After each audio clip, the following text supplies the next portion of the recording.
God, I know. I just failed that math test. Yeah. Hey, CJ. Hey, Mr. Till, I was just texting you. You're not supposed to have cell phones in school.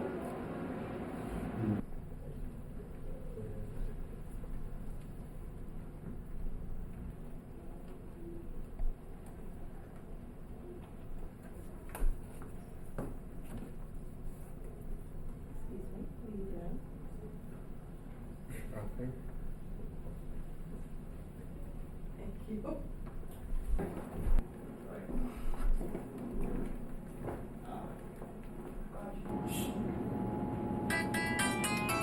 Excuse me, is that a cell phone? Yes. I'm sorry, I have to turn that into the office. You may pick that up at the end of the day. Okay.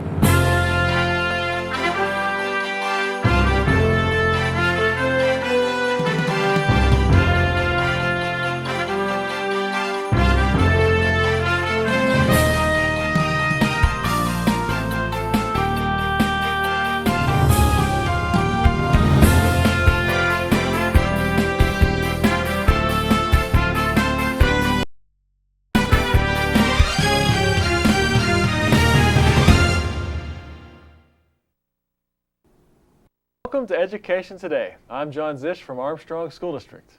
Tonight we're going to talk about student use of cell phones and other electronic devices and the board policies that govern these here at Armstrong School District.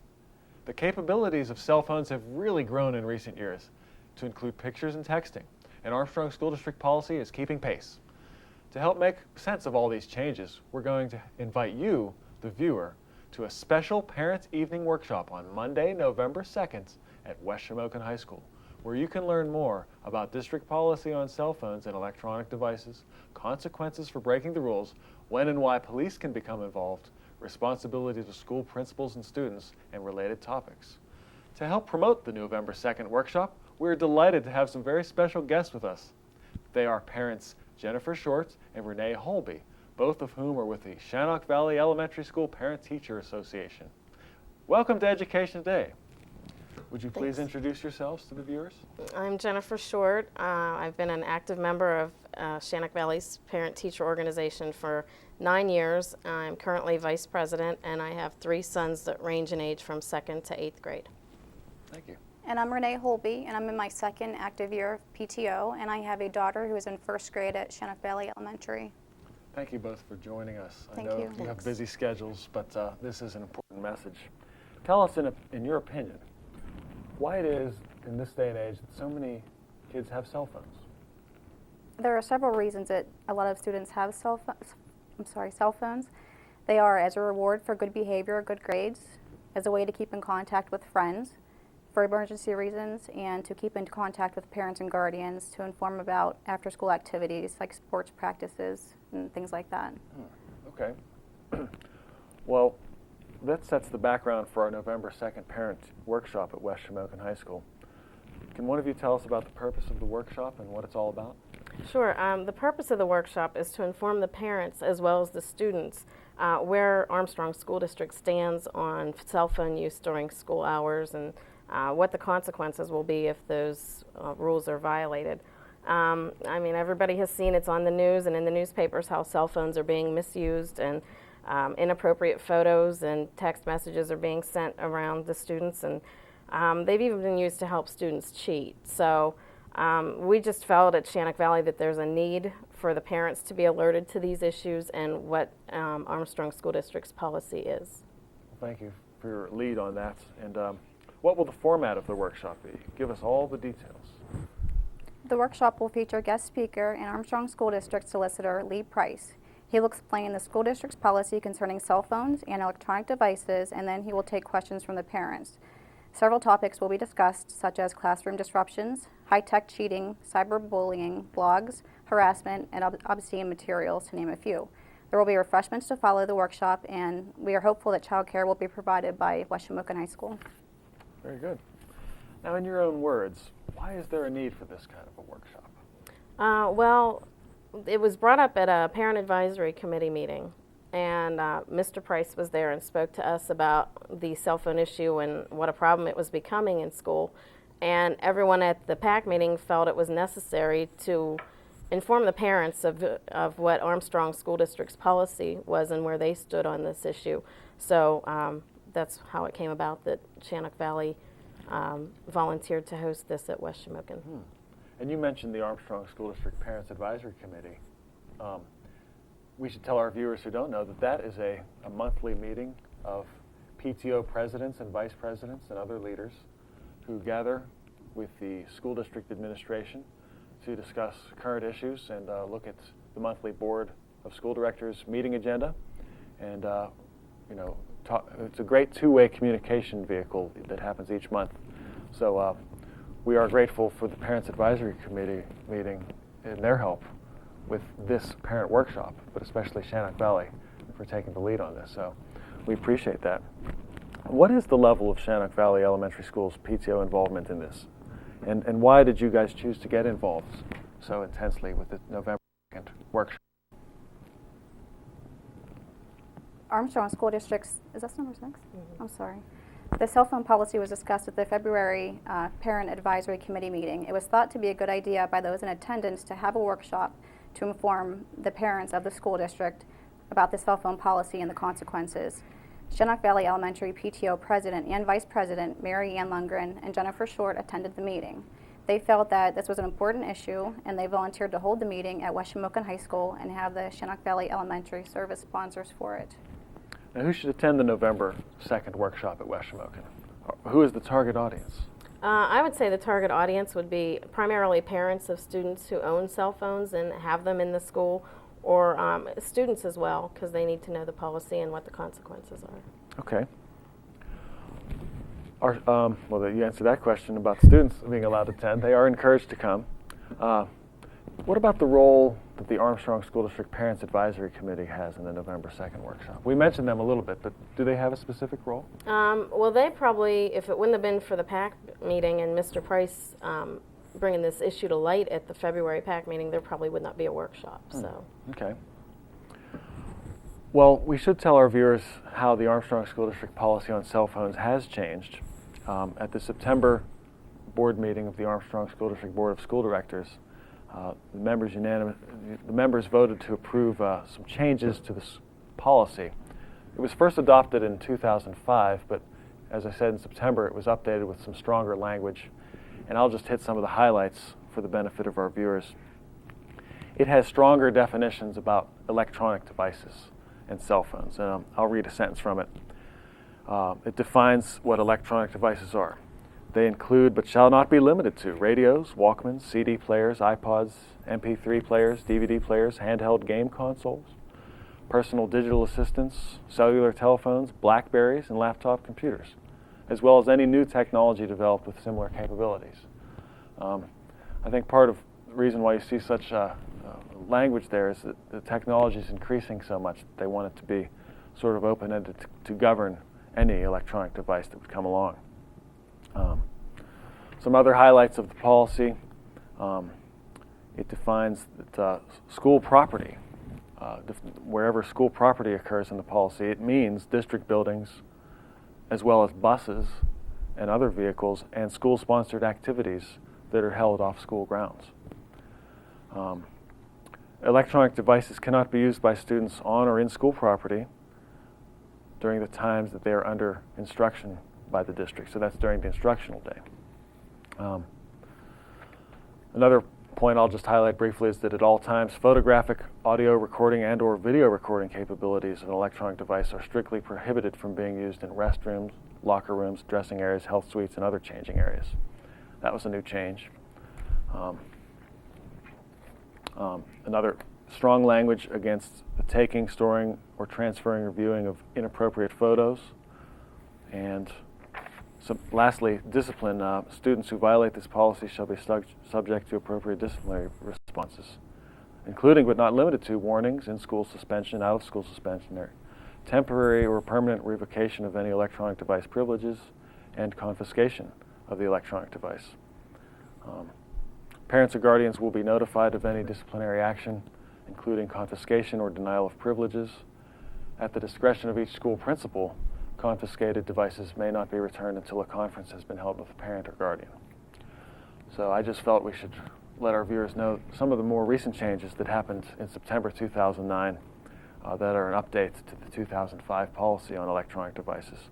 Of course, that's available on our websites, www.asd.k12.pa.us. Under the school board tab, there's a little place where you can click on that says board policies, and you would want to look for policy 237, electronic devices, if you want more information. Well, we've hit the highlights. We're going to take a short break, and we'll be right back with Armstrong School District's Education Today. We'll talk more about the November 2nd Parent Workshop on Cell Phones, which will be held from 6:30 to 8 p.m. at West Shamokin High School. Stick around. Before I came to IUP, I had no idea what college would be like or what role I would play or where I'd be in the future.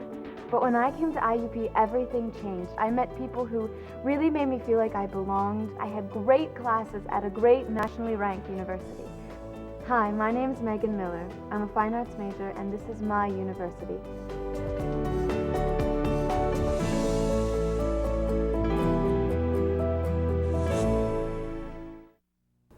We're back with Armstrong School District's Education Today. We're talking about the November 2nd Parent Workshop on Cell Phones, which will be held from 6:30 to 8 p.m. at West Shamokin High School. Question for you both. Can you speak generally about the opinions of parents and how they feel about students having cell phones? What's the range of opinions that are out there in your own experiences? Well, the parents' opinions vary greatly. Some of the parents refuse to allow their children to take their cell phones to school, and others feel they should be able to text or call at any time during the day when they want to. So because of that vast difference of opinion, we just thought we should have Armstrong School District's policy out there for the parents to know where they stand. Okay.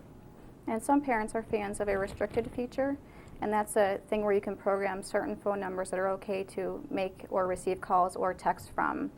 And some parents will use cell phones as a reward or punishment.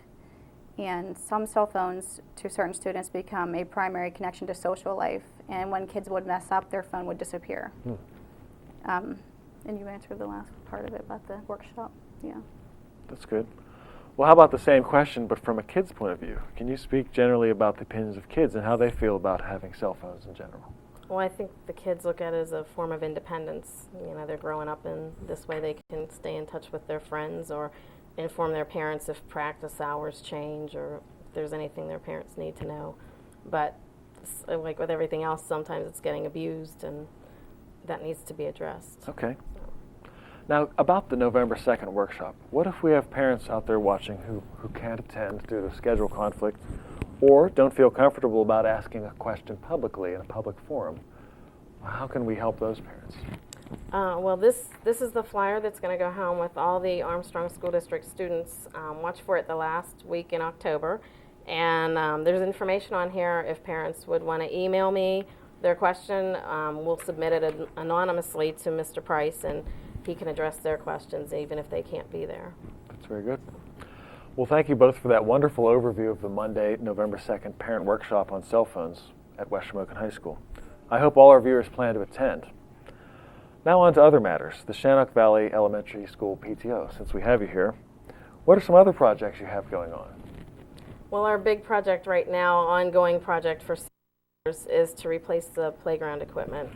What we have now is pretty beat and pretty used, and we just feel a need to update that. And it's not only the school's playground, the community uses it as well. So that's our project. All our funds are going towards that, along with the yearbooks and field trips and yearly things that we are responsible for.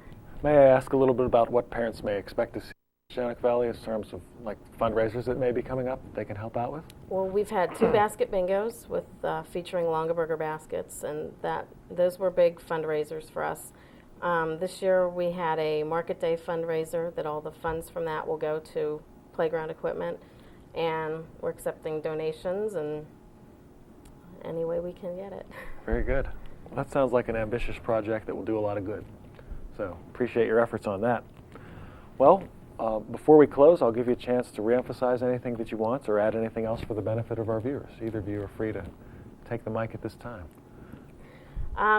This policy workshop is really important, and parents need to be aware of what the consequences are going to be if these rules are broken, and give them a heads up and let the students know too. This is a serious issue and needs to be addressed. Very good. We'll mark that date down, 6:30 p.m., November 2nd. That's a Monday at West Shamokin High School. We hope you can attend. That's our show for today. I'd like to thank our guests, parents Jennifer Short and Renee Holby, both of the Shannock Valley Elementary School PTO, for giving of their busy schedules to promote this important message. Our thanks also go out to the TV production students of Katanning High School, led by their teacher, Mr. Josh Miklos. They were our film crew today.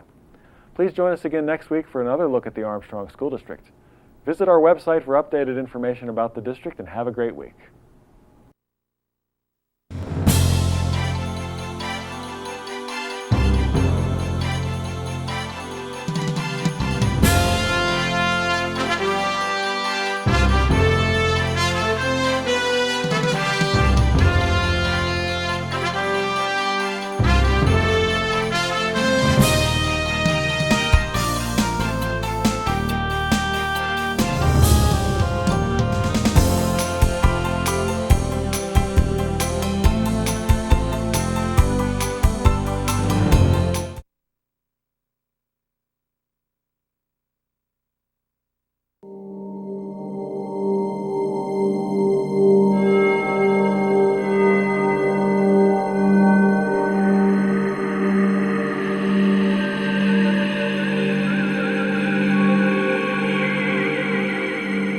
And I remember on Friday, you have a very important chapter test coming up on complements. So remember that if you have a linking verb, you can't have any kind of an object. You can't have a direct object or an indirect object. Remember also that indirect objects are kind of rare. And if you do have one, it will come always between the action verb and the direct object. Mike, wake up. You're going to be visited by 3 ghosts, PSSA past, present, and future, and you better listen.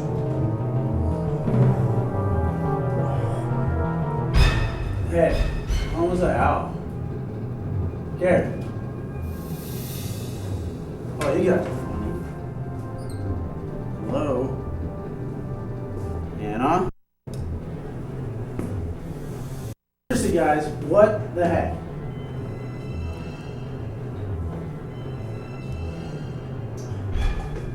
What's going on here? What's going on? What's happening?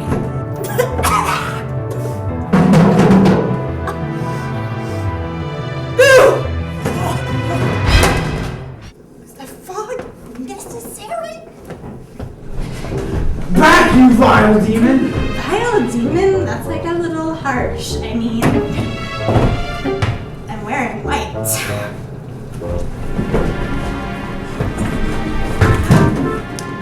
Okay, so I'm the ghost of PSSA past. I'm a little new to this, but to show you how you cared about the PSSAs in the past. I never cared about the PSSAs. Yes, you did. Yes, you did. No, I didn't. Yes, you did. No, Yes, I you did. didn't. Yes, you did. Infinity. And to prove it to you, I'm gonna show you. Like what? Going to the past? Come on! You're gonna love this. The past, the past. How we go to the past? Come on! You know what? So I thought, let's take the stairs. Okay. The past is just right down here. You are right. Wait, I don't see me around. Is that me? No, what am I wearing? Are those glasses? Look at my jeans. Those aren't cool shoes. Wow, where did I buy those? Am I picking up a pencil? I'm writing? Am I at work? I never did that. No. What's with the new, No, I'm a completely different person. no, like, didn't you just, go and change? No, I'm the ghost of PSSA present, so. But maybe, you recognize this Wildcat, seeing as how it's, your school mascot. What's wrong with it? It looks sick. Well, of course he looks sick. He has PPP. What's PPP? Procrastination for the PSSA, Pox. It's terminal. Well, unless of course you study hard and prepare for the PSSAs. Wait. So is this my fault? Of course it's your fault. You're the biggest slacker in school. What did you think? Wildcat, I didn't know. I'm sorry. I'll make it better, I promise. Why?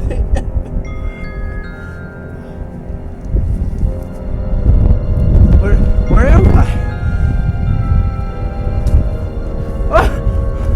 Who are you? Where did you come from? Is this the Wildcat's grave? So by not taking the PSSA seriously, we're not only hurting our school, we're hurting ourselves as well? I can breathe! And Mike, you finally got it! Are you ready? Yeah, I'm ready. There's still time! There's still time! There's still time! It was just a dream. It's not too late. It's not too late. It's not too late. What was that? You guys can excel at the PSSA too. Miss Linkus, I'm so glad I found you. Help me. What can I do to excel in the PSSA? Well, Mike, I'm really glad you asked. There's a couple things you have to do, and all you have to remember to do is be ready. Rest. Get a good night's sleep the night before the test. Make sure you eat well, and eat a healthy, nutritious breakfast. Attitude. Make sure you have a great attitude. Remember, you can do it. Make sure you dress comfortably. Make sure you're wearing clothes that when you wear for a while taking the test, you feel comfortable and relaxed in. And remember, while you're ready, you can do it, Mike. Okay, so rest, eat, have a good attitude, dress comfortably, and I can do it. Absolutely. And to help you get ready, here's 2 great PSSA pencils for you to use so you can do it and you can be ready for the test. That's great! Now I'm ready to go take the PSSA.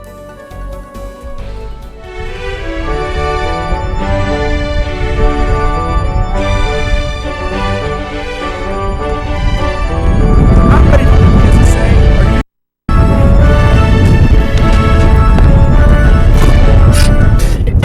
Are you ready? Are you ready? R. Get lots of rest. E. Eat a healthy meal. A. Have a positive attitude. D. Comfortably. Y. You can do